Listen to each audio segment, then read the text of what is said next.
14 লাখ 15 লাখ টাকা দিয়ে খরচা করে সিঙ্গাপুর যাওয়ার চাইতে আর যদি পারে একটু কষ্ট করে ইউরোপে যায় তাতে সমস্যা নাই। কিন্তু এই সিঙ্গাপুরে যাওয়া মানে এখন পরিস্থিতি একদম বাজে, যাওয়া মানে লস।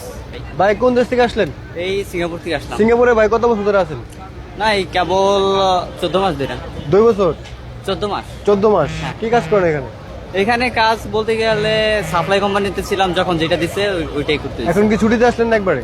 না এখন আসলাম বলতে কোম্পানি চেঞ্জ করবো আর কি। কোম্পানি এর জন্য চেঞ্জ আসা। করবেন, মানে ভালো একটা কোম্পানিতে যাবেন? হ্যাঁ হ্যাঁ হ্যাঁ। যাক। ওই কোম্পানি, আগের কোম্পানিতে বেতন কেমন থাকতো? আগের কোম্পানিতে ভাই বেতন দেখা গেছে যে $490 হলো মাসিক যে স্যালারিটা ওইটা, তারপর ওভার টাইম এমনি আসতো ওই 700-800 মতো এরকম। খাওয়া দাওয়া বাদ দিয়ে কত রাখতে পারতেন? ভাই খাওয়া দাওয়া বাদ দিয়ে আর আগলে গেলে দেখা গেছে 40,000-50,000 এরকম। এখন যে নতুন কোম্পানিতে যাবেন সেই কোম্পানিতে বেতন কেমন হবে? এখন ভাই এটা হচ্ছে কপাল, যদি ভালো কোম্পানি হয় তাহলে ভালো, আর যদি ওই খারাপ কোম্পানিতে পড়ে যায় তাহলে তো কিছুই না, আগের মতোই? আগের মতোই। যাক, এখন নতুন যারা যাচ্ছে সিঙ্গাপুর তাদের বিষয়ে বলেন। ভাই এখন যারা নতুন যাচ্ছে তাদের বিষয়